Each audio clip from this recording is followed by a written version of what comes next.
¿Cómo están? Muy buenas. Son las 19 horas del martes 9 de junio de 2020. Estamos en el Palacio Nacional de México, en la Ciudad de México, y vamos a iniciar la conferencia de prensa diaria sobre COVID-19, la pandemia causada por el nuevo coronavirus SARS-CoV-2. Hoy nos vamos a enfocar en el informe técnico y en algunos de los elementos semanales, que son dos: el martes de movilidad, vamos a dar el informe de movilidad en el espacio público, y el informe sobre personal de salud y las afecciones de COVID en el personal de salud, que también lo presentamos cada semana. Y todo esto lo va a presentar el doctor José Luis Salomía y luego abrimos a preguntas y respuestas. Doctor, por favor. Claro que sí, con su permiso, señor secretario. Muy buenas tardes a todas y todos. Vamos entonces a empezar con la conferencia 102, estando en el 9º día de esta nueva normalidad, recordando que para esta semana, y es precisamente la siguiente diapositiva, y es importante siempre estarlo recordando, sobre todo para las personas que nos están viendo desde sus hogares, que todo México se encuentra en riesgo máximo, que es precisamente el color rojo que representa el semáforo. ¿Qué significa riesgo máximo? Veamos rápidamente en la siguiente diapositiva. En riesgo máximo significa que solo hay ciertas actividades que están limitadas, como la ocupación hotelera a un 25%, dirigido solamente a personas que están realizando trabajos esenciales en las diferentes partes de México. Asimismo, los restaurantes solamente deben de brindar servicios a domicilio o comida para llevar, o en el caso de los hoteles, a la habitación, no deben de abrir dentro de los hoteles. Lo que son servicios de peluquería, estética, barberías, etcétera, pueden hacerlos a domicilio siempre y cuando apliquen las medidas sanitarias. Se permite un aforo de hasta un 25% en los parques públicos, con el objetivo de que las personas puedan realizar actividad física, más no congregaciones, más no reuniones, más no actividades en las áreas infantiles. Igualmente, los supermercados, mercados continúan abiertos como lo hacían en la Jornada Nacional de Sana Distancia, pero con un aforo de un 50% y solamente permitiendo un integrante de la familia ingresar a hacer sus compras. Los deportes profesionales pueden llevar a cabo sus partidos, sin embargo lo tienen que hacer a puerta cerrada, es decir, sin la presencia de público, y esto es tanto para el rojo como para el naranja, y claro que ellos aplican medidas de protección para sus jugadores y para su equipo técnico. Y en la siguiente diapositiva vemos las actividades que definitivamente están suspendidas, actividades que no se deben de llevar a cabo mientras el semáforo de riesgo COVID está en alerta máxima, como son los gimnasios, los spas, los cines, los teatros, los centros comerciales, los lugares de culto, los eventos masivos, discotecas, bares, etcétera. Todos estos lugares quedan todavía cerrados y podrán en un momento determinado tener cierto aforo cuando se pase al color naranja. Veamos entonces ahora sí la actualización del panorama internacional. Prácticamente ha estado en la última semana muy estable, pero estable igual significa que no ha habido disminución. Hoy día se pasó el número total de 7 millones en todo el mundo de personas confirmadas con COVID-19, sin embargo continúa siendo el 23% la pandemia activa de los últimos 14 días y continúa siendo la región de las Américas la que mantiene la mayor carga de casos de esta pandemia activa. Veamos la siguiente diapositiva, que es la actualización de los números para el día de hoy de la República Mexicana, en donde tenemos 124.301 casos confirmados, es decir, personas que se tomaron la prueba, dieron positivas a SARS-CoV-2, eran casos sospechosos porque tenían signos y síntomas de la enfermedad, entonces por lo tanto se convierten en casos confirmados de COVID-19. Pero así también, y por el mismo mecanismo, fueron descartados 182.077 personas y están aún en estudio esperando un resultado de laboratorio 50.677. Así como veíamos la pandemia activa, la epidemia activa en México, que es parte de esta pandemia, son solamente 18.904 casos, que representan el 15% del total de casos que hasta el momento han ocurrido en el territorio mexicano. Ahorita los vamos a ver más a fondo. Y bueno, el día de hoy también se actualiza el número de defunciones, 14.649 las personas que lamentablemente han perdido la vida. Veamos la siguiente diapositiva, es precisamente la carga acumulada, hasta 124.301 casos. Vemos cómo está distribuido en el territorio nacional, recordando siempre que los colores más oscuros representan aquellas entidades federativas que tienen la mayor carga acumulada, es decir, que desde que inició la epidemia en México, pues tienen la mayor cantidad de casos confirmados, y en la siguiente diapositiva las podemos ver rápidamente y precisamente con ese número de carga acumulada, de casos confirmados desde el inicio de la epidemia, en cada una de ellas en orden descendente para identificar rápido la información. La siguiente diapositiva, volvemos al mapa, pero ahora un mapa que solamente registra los casos activos, 18.904, y pues vemos aquí que los colores son diferentes.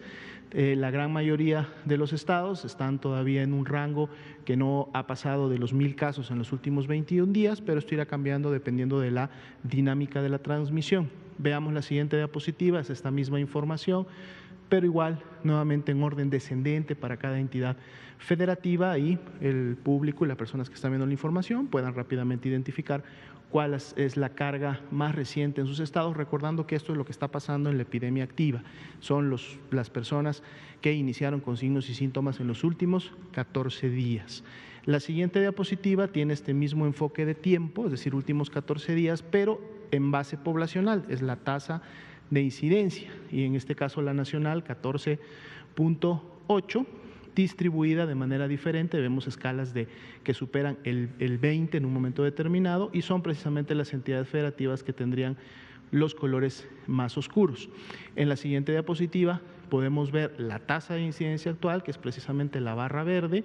Están en ese orden acomodadas las entidades federativas, pero además tenemos una barra de color azul que es la misma tasa de incidencia, pero como se encontraba hace 2 semanas. Entonces nos permite ver algunas diferencias. Vemos como, por ejemplo, en el caso de la Ciudad de México, estas dos barras se están acercando, es decir, que la tasa de incidencia de los últimos 14 días está acercándose a ser similar a la que había hace 2 semanas, lo cual es una buena noticia en este caso para la Ciudad de México, y ese mismo ejemplo podría aplicarse para otras entidades que tienen esta misma presentación.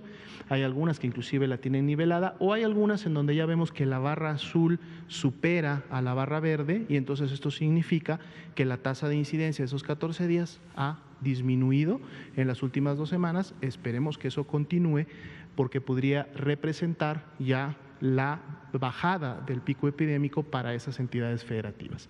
Veamos la siguiente diapositiva.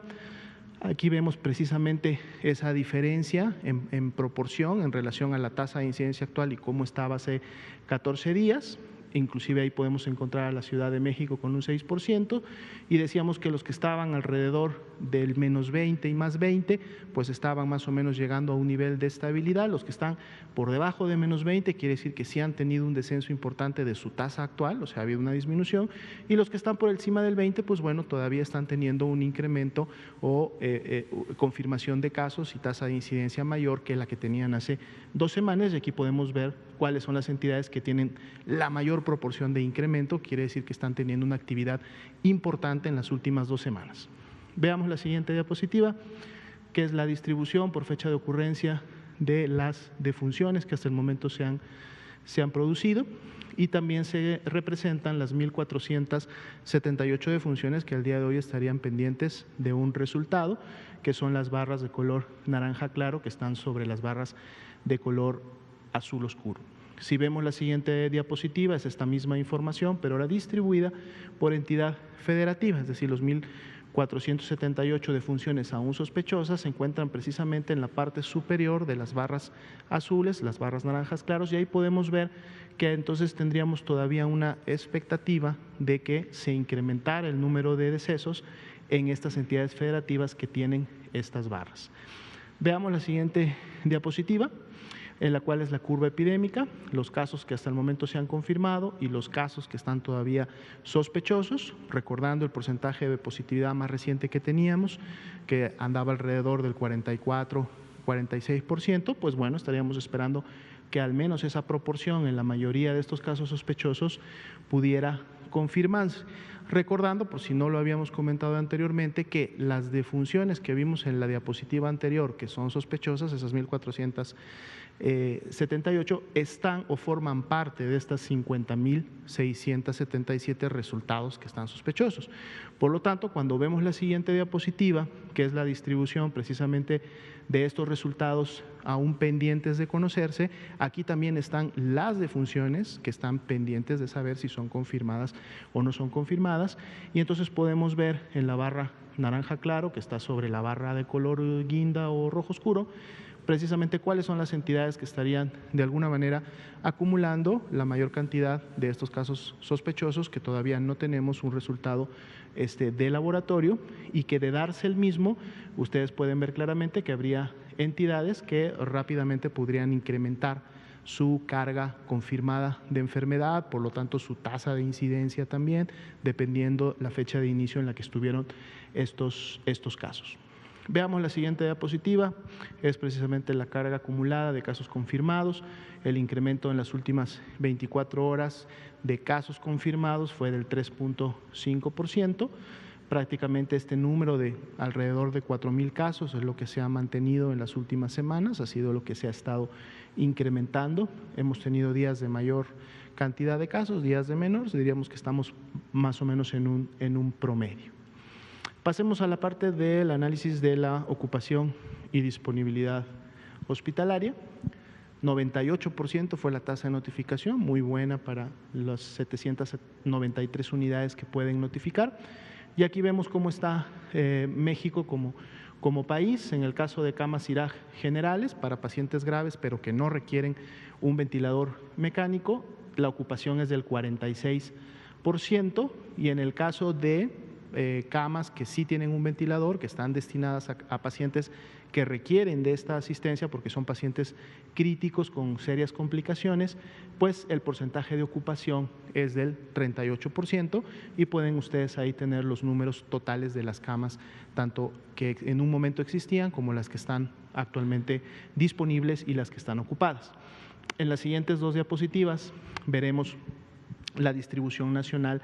Por ejemplo, de ese 46% nacional de camas generales, pues vemos que hay entidades federativas que tienen una mayor saturación, 78, 77, 55, que la han mantenido así estos tres estados precisamente en la última semana, y han estado pudiendo tener este balance entre los egresos, las camas que en su momento se convierten, se expanden, y eso ha permitido siempre tener disponibilidad.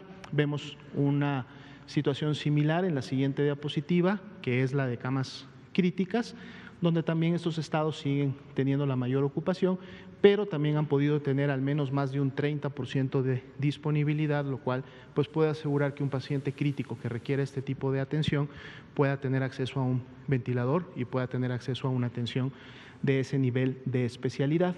El siguiente diapositiva nos muestra ahora sí no número de camas, sino unidades completas, unidades hospitales de segundo y tercer nivel que están funcionando como COVID.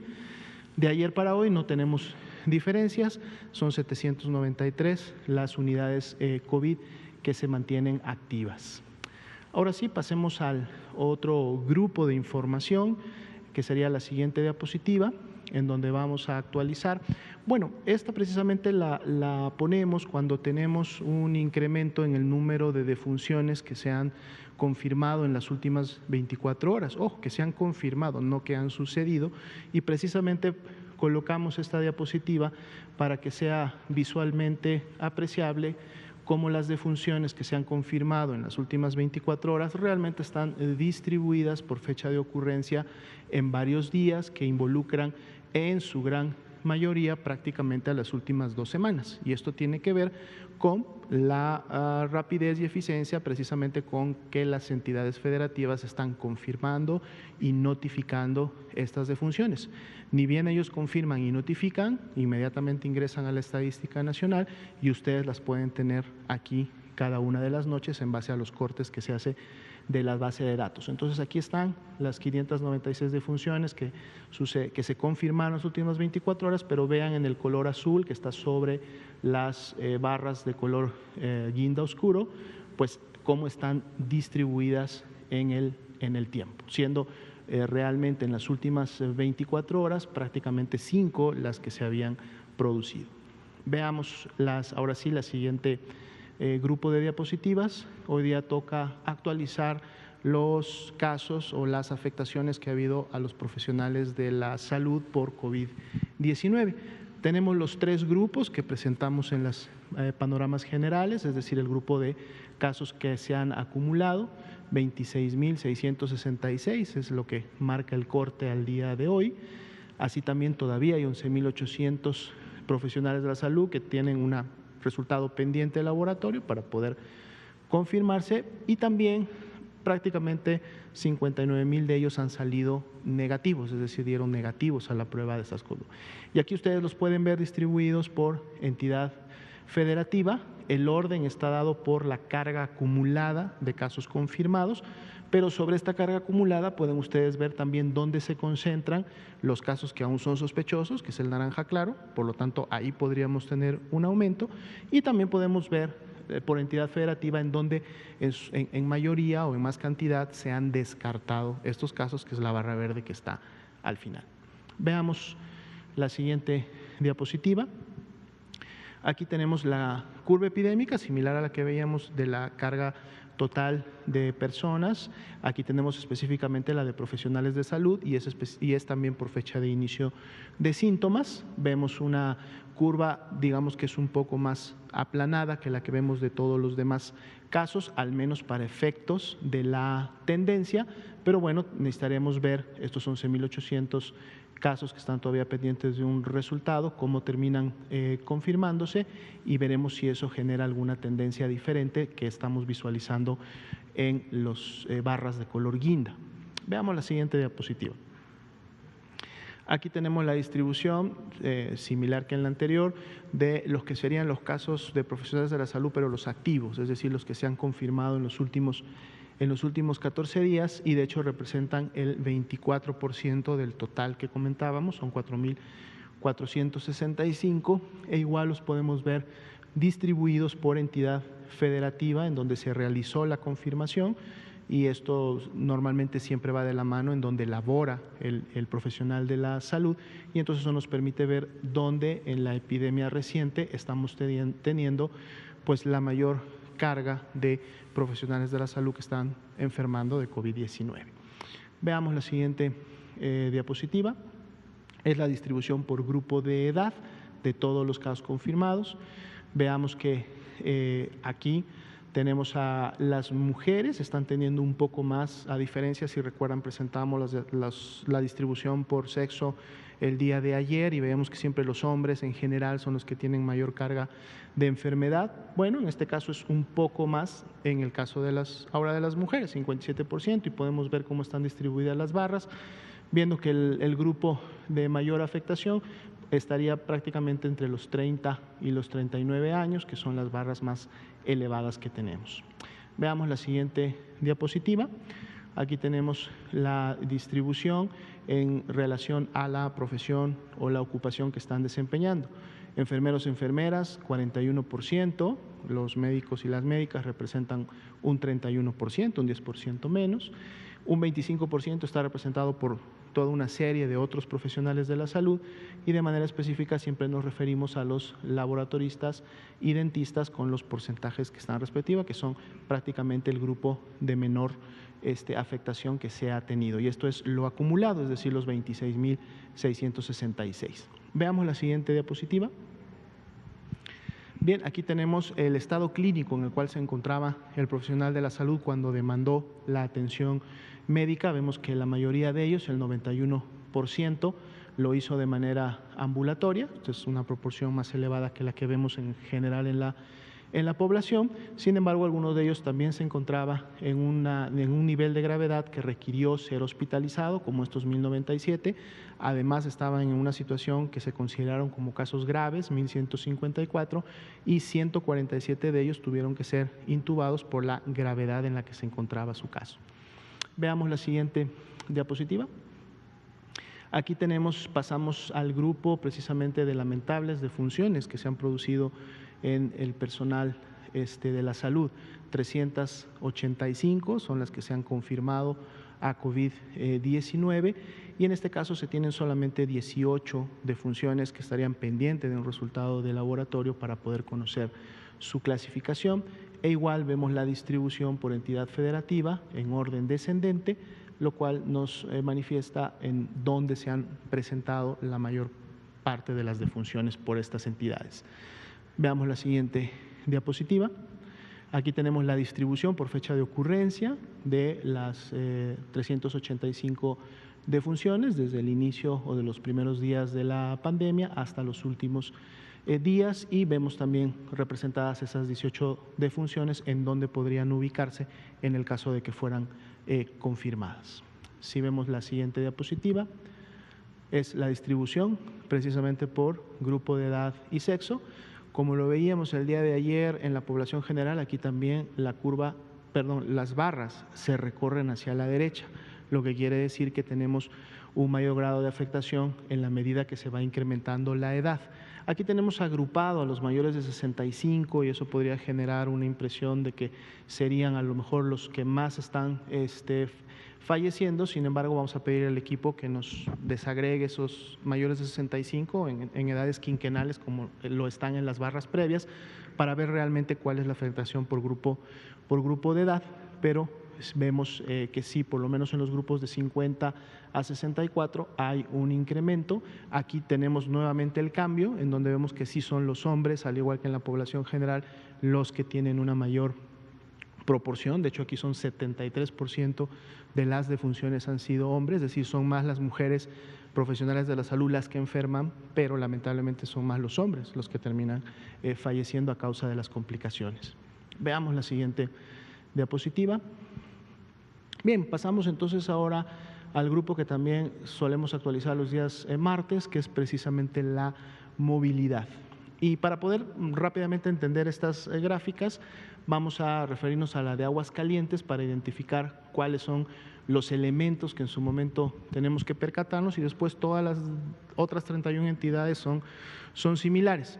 Tenemos 3 indicadores de movilidad, que son precisamente las líneas que se van moviendo en las fechas. La de color naranja es el indicador de Twitter, la de color gris es el indicador de Facebook y el color azul es el indicador de Google. Y esto lógicamente representa a las personas que utilizan estas redes móviles en sus dispositivos móviles. Estos sistemas tienen la capacidad, a través de los posicionadores globales, los GPS que tienen en los celulares, en las tabletas u otros dispositivos móviles, estas empresas pueden, a través de la autorización que cada uno de nosotros le dio a la empresa, poder estar monitoreando en dónde estamos en un momento determinado, y entonces de ahí se obtiene precisamente la movilidad. Luego tenemos 2 parámetros. El primero, que es el azul, que es esta raya que tenemos al principio, es el que marca el inicio de la Jornada Nacional de Sana Distancia, el 23 de marzo. Y la segunda línea, que está también transversal, es precisamente línea verde, es cuando iniciamos con la nueva normalidad y cuando iniciamos con el semáforo de riesgo. Y la línea roja gruesa, que está hasta abajo de todas, es la meta que se planteó para la disminución de la movilidad, que es haberla disminuido en menos 65%, y esta es una proporción que lógicamente se va aplicando a cada una de las entidades federativas. Con esos parámetros en mente, entonces revisemos rápidamente los gráficos. Lógicamente, si la línea roja basal es la meta, pues entonces si los 3 indicadores o al menos alguno de ellos se acercó a esa línea roja, quiere decir que por lo menos un grupo de la población logró la meta, a lo mejor otro no tanto y a lo mejor otro menos. Pero en general podemos ver, por ejemplo, que Aguascalientes, el indicador de color azul, que es el de Google, prácticamente durante toda la Jornada Nacional de Sana Distancia lograron la meta. A lo mejor no tanto así en el indicador de Facebook o en el indicador de Twitter, que sí hubo una reducción, pero esta reducción más bien estuvo entre un menos 20 y un menos 40%. Vemos una situación similar en Baja California. Vemos una situación en Baja California Sur, sí hay 2 indicadores que inclusive cayeron por debajo de la meta, lo cual fue muy bueno. Y esto habla de que esto puede haber también contribuido a la baja transmisión y a la baja tasa de incidencia que en este momento, por ejemplo, tiene Baja California Sur. Campeche se acercó bastante a la meta, estuvo solamente por encima. Ahora, otro detalle también que podemos notar en esta gráfica y que la podemos dar seguimiento en las siguientes que vamos a ver, es precisamente que después de la línea verde que está transversal, que significa el inicio de la nueva normalidad del semáforo de riesgo COVID, podemos también notar si entonces hubo un incremento o si se mantuvo la movilidad, la reducción de la movilidad como se mantuvo durante la Jornada Nacional de Sana Distancia, o si inclusive en algún momento disminuyó más. Por lo menos lo que podemos ver en estas primeras 4 entidades federativas es que la movilidad se mantuvo reducida o al menos similar a la que vimos en la Jornada Nacional de Sana Distancia. Entonces ahí tanto Aguascalientes, Baja California Sur y Campeche mantuvieron su disminución de movilidad en estos últimos días después de el inicio de el semáforo de riesgo COVID o lo que hemos denominado la nueva normalidad. Veamos ahora las siguientes 4 entidades federativas y busquemos estos puntos de comparación.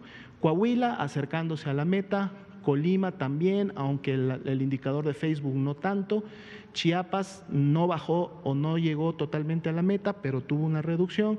Y Chihuahua prácticamente un comportamiento similar. Ahora veamos el comportamiento posterior a el inicio de la nueva normalidad. Prácticamente en Coahuila hay un incremento o empieza a haber una tendencia de que como que la movilidad se empieza a ir para arriba. Recordemos a nuestros amigos y compañeros de Coahuila que todavía estamos en semáforo rojo y que debemos de mantener reducida la movilidad. Colima, Chiapas y Chihuahua prácticamente han mantenido su disminución de movilidad en estos últimos días. Veamos el siguiente grupo de 4 entidades. Ciudad de México, veamos que prácticamente sus 3 indicadores alcanzaron la meta, o sea, la Ciudad de México tuvo una muy buena disminución de la movilidad y mejor aún, esa disminución de la movilidad se ha mantenido, o sea, se ha respetado el semáforo de riesgo COVID en rojo, porque podemos ver que continúa esa disminución similar a la que hubo en la Jornada Nacional de Sana Distancia. No así Durango, donde en Durango sí vemos claramente que la movilidad, una vez iniciada la nueva normalidad, se ha incrementado. Llegaron durante la Jornada Nacional de Sana Distancia a tener una disminución, no a lo mejor a la meta, pero sí importante o similar a la de otros estados, pero veamos cómo después del inicio de la nueva normalidad ya la movilidad se ha incrementado, inclusive llegando en los últimos días a estar prácticamente en cero, ¿no? Entonces también un llamado especial a los amigos de Durango para que tengan esto muy, muy presente. Guanajuato y Guerrero, prácticamente la tendencia se ha mantenido similar durante la Jornada Nacional de Sana Distancia y al inicio de la nueva normalidad, y digamos que prácticamente se mantuvieron con una disminución de movilidad cercana a la meta, más en el caso de Guerrero, un poco menos en Guanajuato, pero sí con una disminución por lo menos de entre menos 20 y menos 30. Veamos los siguientes 4 entidades. Hidalgo mantuvo prácticamente una tendencia y la sigue manteniendo. Digamos que no se acercó completamente a la meta, al menos no en estos indicadores, pero sí estuvieron por debajo de 20. Jalisco es más visible todavía su disminución de movilidad y además que esta se mantiene, continúa disminuida. Estado de México también logró una disminución importante, no llegó a tocar la meta, pero se acercó bastante y se mantiene, lo cual es importante. Michoacán, más o menos una tendencia errática, no llegando tanto a la meta, y también empezamos a ver una tendencia de incremento de la movilidad al inicio de la nueva normalidad. Entonces también un llamado a los amigos de Michoacán a tener presente que estamos en semáforo rojo, que es el máximo riesgo, y que la movilidad todavía tiene que continuar controlada. Veamos las siguientes 4 diapositivas. Morelos, disminución prácticamente constante, se mantiene. Nayarit también, inclusive uno de sus indicadores logró estar hasta por debajo de la meta proyectada. Vemos una tendencia en el indicador de Facebook, más no en el de Twitter, lo cual pudiera ser un promedio que estuviera todavía manteniéndose dentro de lo que se requiere. Nuevo León igual, estuvo prácticamente pegado a su meta durante toda la jornada nacional. digamos que todavía mantiene la misma tendencia desde la nueva normalidad, lo cual es bueno, y Oaxaca prácticamente en la misma condición. Veamos la siguiente diapositiva. Puebla, bastante similar, llegando casi a la meta en algunos de sus indicadores, se mantiene. Querétaro igual, también se mantiene, aunque ha tenido un piquito por ahí en algunos días. Quintana Roo, vean cómo no solamente llegaron a la meta, sino que además uno de sus indicadores, que es el de Google, se mantuvo muy por debajo del 65%, lo cual puede haber repercutido en un buen control de la transmisión. Y lo mejor es que eso se ha mantenido durante la nueva normalidad. San Luis Potosí también acercándose mucho a la meta y prácticamente manteniendo la tendencia, aunque con un ligero incremento en los últimos días. Veamos la siguiente grupo de diapositivas. Sinaloa, bastante bien, se mantiene. Sonora, una reducción, aunque no llegando a la meta, pero digamos que aceptable, y además se mantiene. Tabasco, completamente hacia la meta y manteniéndose en la meta. Tamaulipas, también en la meta, manteniendo en la meta prácticamente dos indicadores, uno de ellos que sería el de Facebook, como un poco empezando a querer y a írsenos para arriba. Veamos la siguiente. Sería la última, Tlaxcala, también con una reducción muy importante, la cual se mantiene durante la nueva normalidad. Veracruz a lo mejor no llegó a la meta como tal, pero sí mantuvo una disminución por debajo del -20, -30.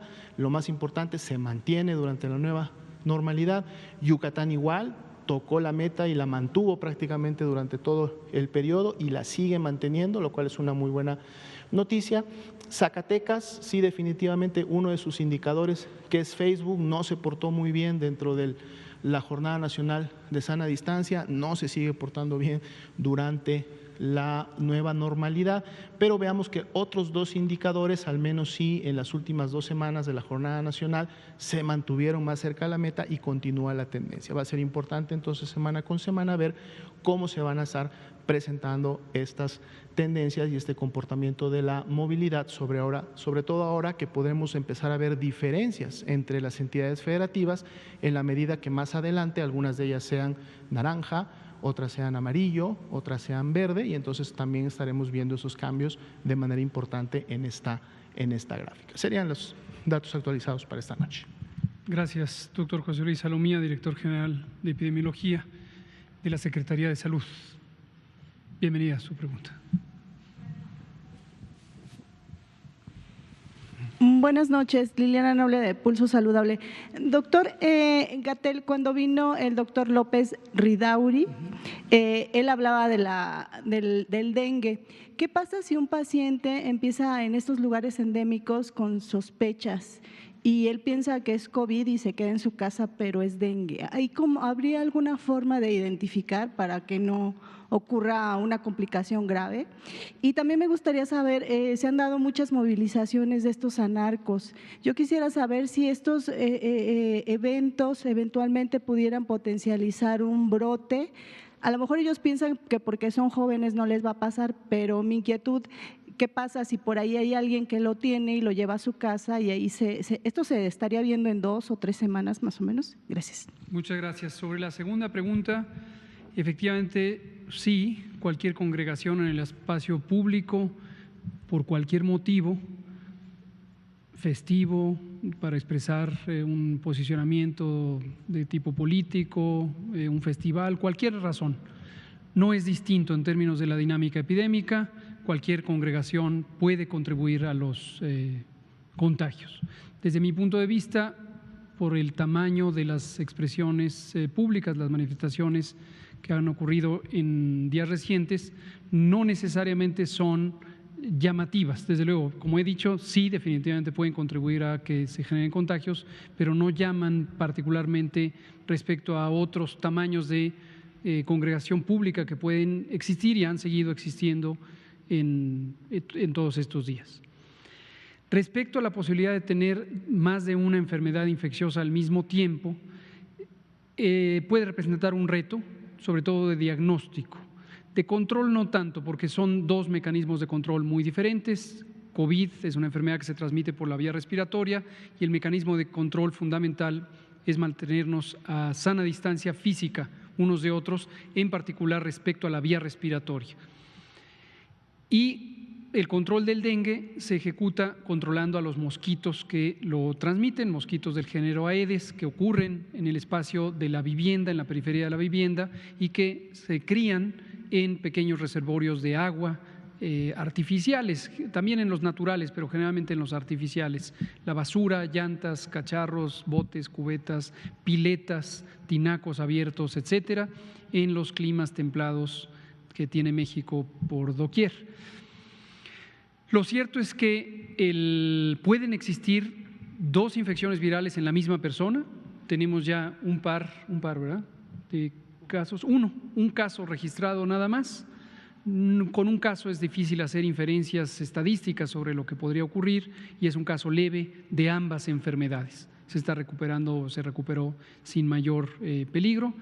COVID es una enfermedad nueva, el virus SARS-CoV-2 es nuevo y no se conoce que existan interacciones ni para generar una enfermedad más grave ni para neutralizarse unos con los otros, con los 4 virus dengue. Lo más probable es que no haya interacción alguna. Ya a nivel poblacional puede representar un reto porque la fiebre es un síntoma cardinal de ambas enfermedades, lo es el dolor de cabeza, lo es el dolor de cuerpo, el malestar general. Aquí lo que puede ayudar son los síntomas específicos de COVID o más específicos para distinguirlos de dengue, como es el dolor de garganta, como es el escurrimiento nasal, que son menos frecuentes en dengue. También la diarrea. No es que sean específicos de COVID, que solo los tenga COVID, pero cuando uno contrasta las 2 enfermedades se puede distinguir estos síntomas de un lado. Y del lado de dengue, el dolor de los ojos, que es muy característico, igual no es exclusivo de dengue, pero al distinguirlo puede ayudar. Sí se puede volver un reto a nivel poblacional. Nos pasó en la pandemia de influenza 2009, tuvimos particularmente en el estado de Jalisco un enorme brote de dengue, el más grande que habíamos tenido en los últimos 9 años hasta ese momento, y tuvimos la pandemia de influenza y Jalisco fue una de las zonas importantemente afectadas. Entonces, hoy podría pasar lo mismo. De dengue, todo el país, excepto la Ciudad de México, Aguascalientes y Zacatecas. A veces incluso Aguascalientes ha estado afectado, pero generalmente no, y Zacatecas casi nunca, y la Ciudad de México nunca, en los últimos 22 años desde que reemergió dengue en México. Sí. No lo sé. ¿Dónde fue el caso de ambas enfermedades? Nayarit. Daniela Pastrana, ¿mande usted?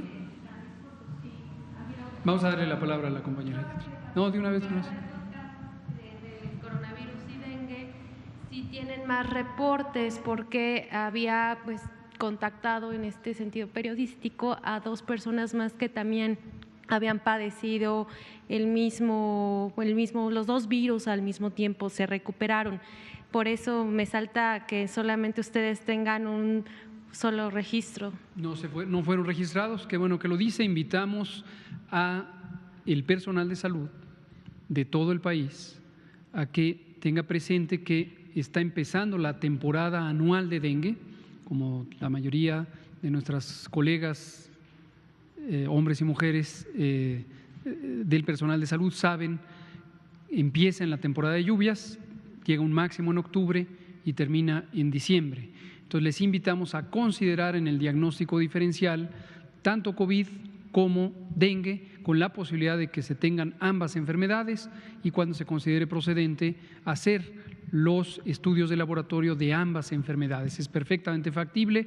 En el caso de COVID, la muestra útil para el diagnóstico por laboratorio en la fase aguda es una muestra de secreción respiratoria que se toma con un hisopo que se introduce por la nariz y debe llegar hasta la faringe.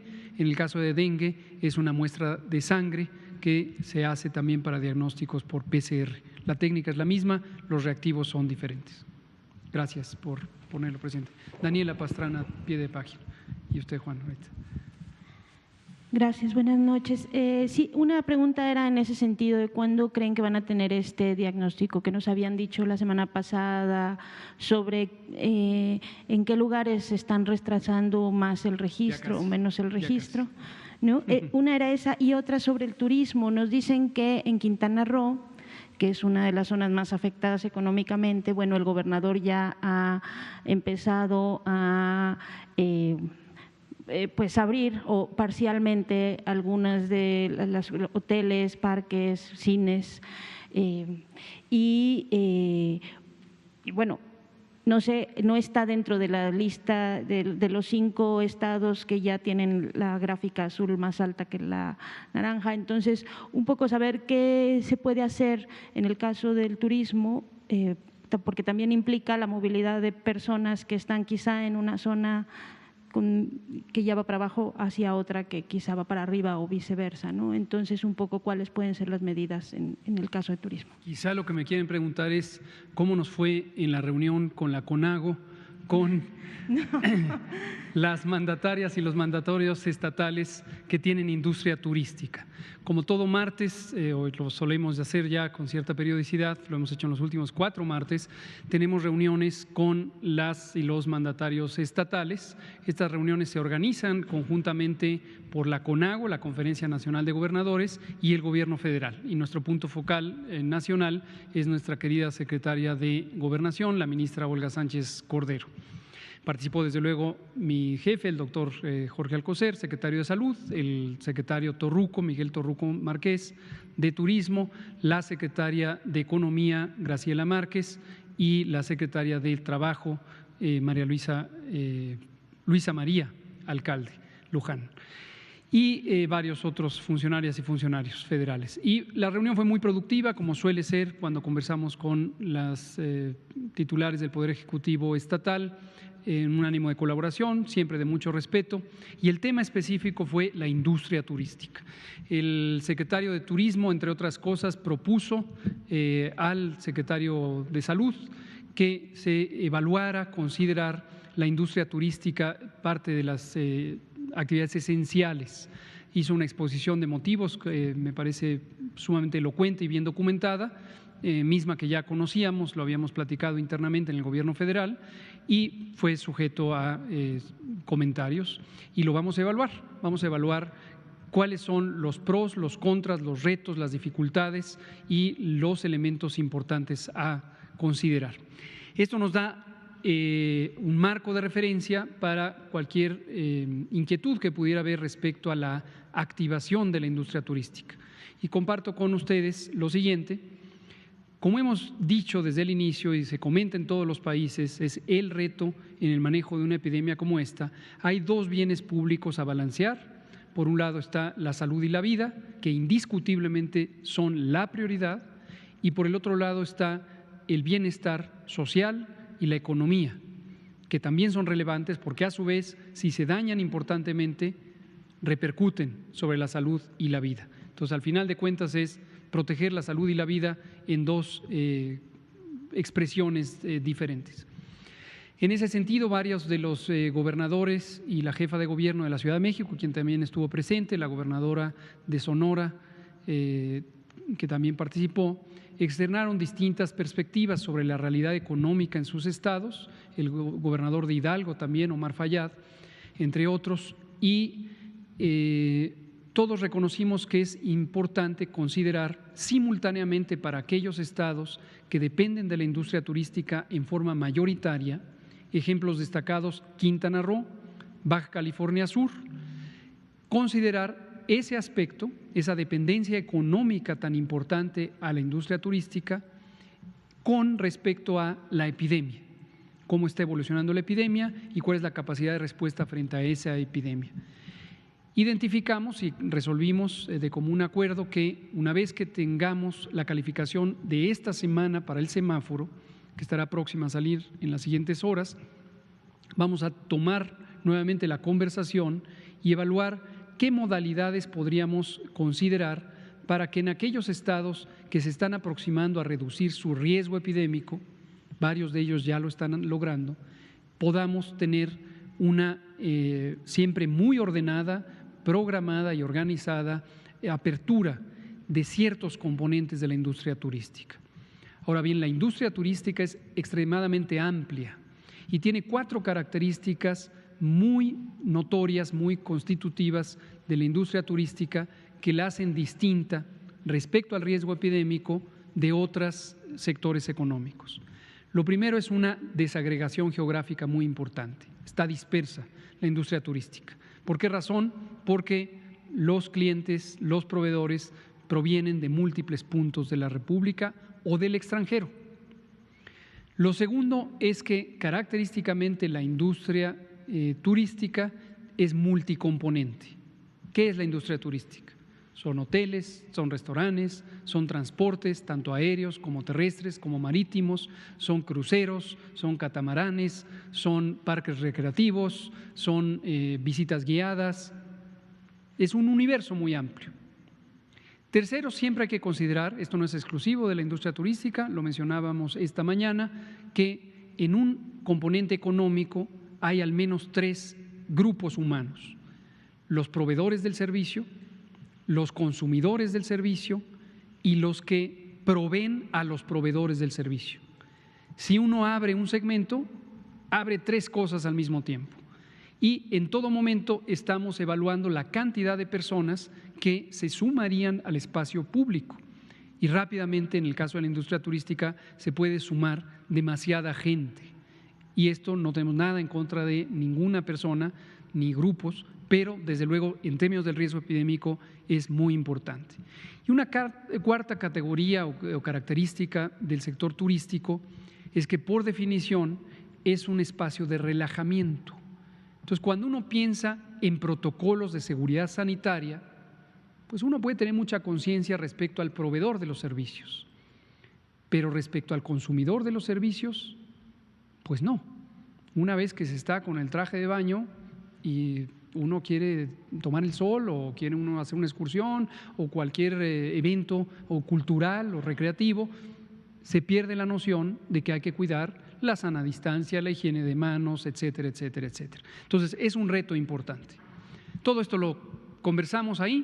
Por cierto, participó también el Instituto Mexicano del Seguro Social, el maestro Zoe Robledo. Todo esto fue a distancia, fue por videoconferencia. El maestro Zoe Robledo estuvo solamente unos minutos y dejó encomendada su representación al titular de Prestaciones Económicas y Sociales. Y lo que vamos a hacer en los siguientes días es, con los protocolos de seguridad sanitaria que ya definimos para las 3 industrias neoesenciales, más un trabajo de varias etapas que hemos venido haciendo desde la Secretaría de Salud conjuntamente con la Secretaría de Turismo, donde tenemos varios lineamientos, los vamos a ir poniendo en práctica para garantizar que cualquier apertura sea muy calculada, muy ordenada y en el tiempo apropiado. Efectivamente, y con esto termino, no se puede abrir en semáforo rojo de manera generalizada. Pero confiamos en la buena conciencia y sentido de responsabilidad que tienen las y los titulares del Poder Ejecutivo Estatal y creo que vamos a ir en buen camino. Juan Álvarez, Grupo Basta, por favor. Buenas noches. Juan Hernández de Periódico Basta y Grupo Cantón. Hemos estado recibiendo a través de nuestras redes sociales ciertos señalamientos, no puedo decir denuncias, porque realmente son grupos de personas que quieren pues practicar deporte. En este caso son ligas de fútbol provenientes del Estado de México, las cuales, bueno, también quieren hacer una petición o presionar al gobernador Alfredo del Mazo precisamente para que los deje jugar. Pero aquí la cuestión es de que son ligas que están, que agarraron este pretexto a raíz de la pregunta que hicieron el día de ayer de la Liga MX. Ellos quieren agarrar este pretexto para, según practicar deporte, ¿no? Son en municipios en donde está el más alto pues, grado de contagios. El Estado de México es el municipio donde está el más alto grado de contagios. Y ya, de hecho, en la Nezahualcóyotl ya hay ligas que están en la noche están practicando, pues, jugando fútbol, con todo lo que conlleva, ¿no? Porras, etcétera. Y las autoridades no han hecho nada por frenar esto. ¿Qué es lo que se tiene que hacer? ¿Cuál es el riesgo que podría ocurrir precisamente de seguir esta tendencia? Porque ya se está replicando en varias partes, incluso en Nuevo León también ligas amateurs están precisamente en esa situación de querer presionar y también incluso ya están hasta promocionando por redes sociales torneos para realizarse esta semana. Entonces realmente es una situación que está creciendo y pues no se ve que los puedan frenar o los puedan de alguna manera llamar precisamente a la razón. Gracias. Gracias. Definitivamente es muy claro, cualquier congregación en el espacio público en este momento en que tenemos el semáforo en color rojo en todo el país va a contribuir a los contagios y va a contribuir en proporción al número de personas que se congregan. Si se congregan 2, es de ese tamaño; si se congregan 4, es el doble; si se congregan 8, es otra duplicación, y así progresivamente. Y llega un momento en que pueden ser demasiados experiencias de encuentro entre una persona con otra o con otras y empezar a multiplicar de una manera exponencial la probabilidad de que al menos una de estas personas sea contagiante y entonces propague a el resto del grupo o a una proporción del resto del grupo. No es deseable que en este momento ocurran torneos ni de fútbol, ni de béisbol, ni de básquetbol, ni de ninguna otra actividad deportiva colectiva. Hemos comentado esta misma mañana, lo comentábamos ayer por la tarde, que los parques recreativos, en este momento estamos indicando que se pueden abrir de manera muy selecta, muy parcial, considerando que no haya congregaciones, que no se usen los juegos infantiles u otros equipos donde se congregan las personas y hay contacto físico de unos con otros. Entonces, no es deseable. Al final de cuentas es presión social, no puede decirse que es una invitación a la desobediencia, porque también se nota que hay desesperación y también, pues bueno, pues a lo mejor puede ser el legítimo deseo de jugar, ¿no? Aquí la invitación sería, por un lado, el propio gobierno estatal a que se auxilie de los gobiernos municipales. La mayoría de estos espacios físicos tienen una administración directa cuando son espacio público o indirecta cuando son privados y se regulan como actividades comerciales por parte de los municipios. Entonces, es muy deseable involucrar a las personas titulares de los poderes municipales, a las y los presidentes municipales, para que se sumen al esfuerzo de regulación en un carácter incluyente, en un carácter, desde luego, no confrontativo, que permita, como hemos dicho desde hace mucho tiempo, regular el espacio, el componente estructural, no confrontar a las personas, sino regular el espacio, el motivo que hace que las personas salgan y se congreguen. Gracias. Por favor.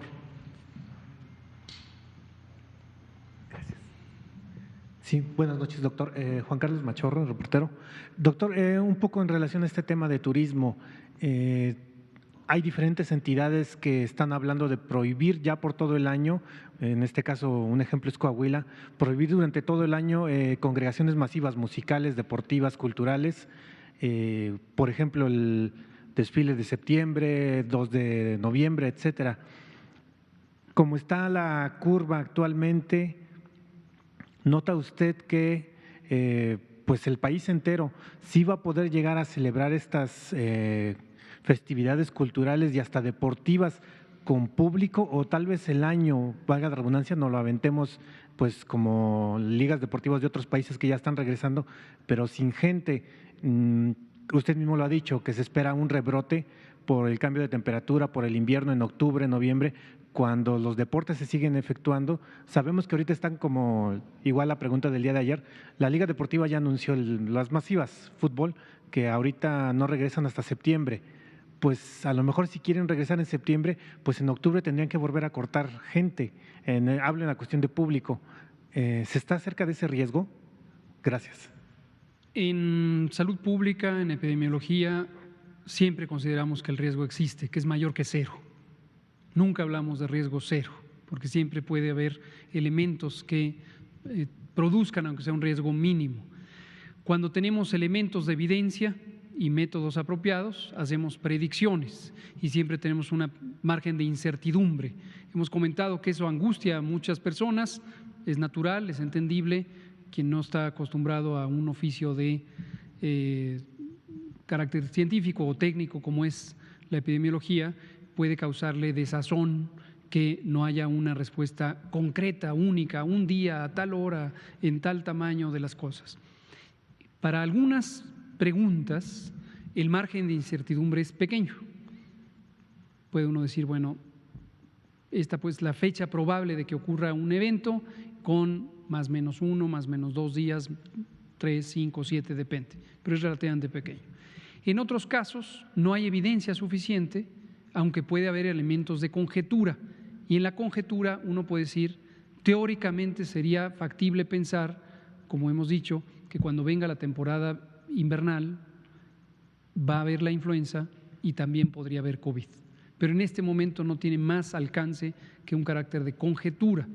No consideramos pertinente, ni nosotros, ni la OMS, ni ninguna otra agencia de salud pública nacional en otros países, el hacer una predicción formal sobre la probabilidad de que en octubre tengamos un repunte de COVID. Pero, pues eso es la realidad. En un momento dado, si tenemos mayores elementos de evidencia y de convicción, pues los comentaremos. Entonces yo diría, estemos expectantes. Estemos expectantes. Por favor. Gracias, doctor. Gisela Ayala, revista Diabetes Hoy. Doctor, con lo que hemos visto respecto a diabetes, obesidad e hipertensión, ¿esto nos llevará a políticas más estrictas, a guías de práctica clínica actualizadas y lo que estamos viendo, nuevos medicamentos para lograr el manejo de diabetes? Esa es la primera. La segunda, rápidamente, ¿habrá algunas normativas específicas en materia de movilidad para estos grupos de riesgo cuando el semáforo permita que regresemos a oficinas y calles? Gracias. Muchas gracias por estas dos preguntas. Lástima que ya solo me quedan 3 minutos para contestarlas. Pero sobre la primera, nos estimula mucho que haya interés en este tema de las enfermedades crónicas, porque México es uno de los países que ha tenido las más grandes epidemias y sigue teniendo, desde luego, epidemias de enfermedades crónicas. En algún momento fuimos el primer país, un momento me refiero en los últimos 6 años o 7, a veces nos han sobrepasado algunos otros países, pero 1 o 2, en la prevalencia de diabetes, en la prevalencia de obesidad y sobrepeso, en la prevalencia de hipertensión. La mitad de la mortalidad en México, hemos comentado que el dato más reciente son un poco más de 722,000 muertes en México en 2018 por todas las causas documentables y clasificables. La mitad de ellas son por afecciones de la salud, por enfermedades que se relacionan con la mala alimentación. Esto incluye algunos cánceres, pero desde luego la obesidad, el sobrepeso, la hipertensión, la insuficiencia renal, que a su vez es consecuencia en su mayoría de la propia diabetes. Para enfrentar un problema de esta magnitud, de estas dimensiones, se requieren efectivamente políticas públicas con una visión de largo alcance, profundas, que cambien sustancialmente qué comemos y qué posibilidad tenemos de comer otras cosas. Entre otros cambios, desde luego la actividad física pues es muy relevante. Sin embargo, es llamativo que en los últimos, vamos a decir, 8 o quizá 10 años, el énfasis se ha puesto más en la actividad física, lo cual es benéfico, pero se ha dejado de lado los elementos estructurales, volvemos a los famosos elementos estructurales, también conocidos como determinantes sociales de nuestra alimentación. Uno no come necesariamente lo que quiere comer, es una combinación de lo que quiere uno comer y lo que puede uno comer, entre otras cosas por el costo de los de los alimentos, por la disponibilidad de esos alimentos en el espacio físico. El profesor comentaba este ejemplo hipotético, pongamos aquí a 2 personas en un mismo punto, en el Zócalo, en el asta bandera, y a una le encomendamos que vaya y busque una manzana, un brócoli y un jitomate, y a la otra le encomendamos que busque un producto industrializado, comida chatarra y un refresco, una bebida azucarada, y a ver cuánto tienen que recorrer y a ver quién lo encuentra primero. Es un ejemplo hipotético, pero es real.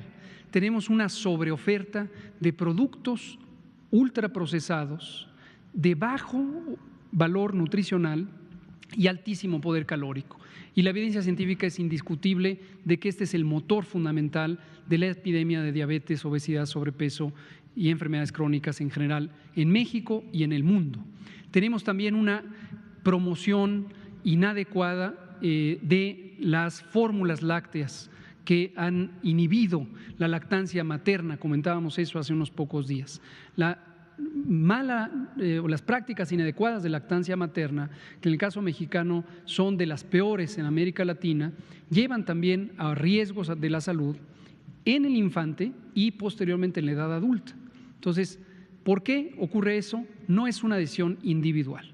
Entonces, sí, vamos a tener varias políticas, algunas ya las empezamos a operar, y hay un grupo técnico del gobierno federal que se llama GISAMAC, Grupo Interinstitucional de Salud, Alimentación, Medio Ambiente y Competitividad.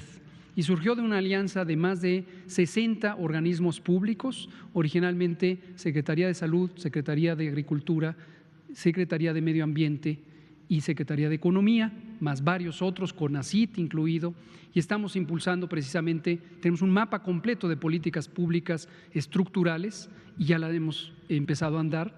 Nuestro primer logro, y también gracias al Poder Legislativo, fueron los etiquetados frontales, claros, para advertir sobre el exceso de sal, el exceso de calorías, el exceso de grasas y el exceso de, ya dije sal, ¿verdad? Sal, grasas, azúcares y calorías en las bebidas y los productos industrializados. Eso va a entrar en vigor ya en octubre y es una medida muy costo efectiva que se ha visto ayuda a reducir el consumo excesivo de los productos no saludables.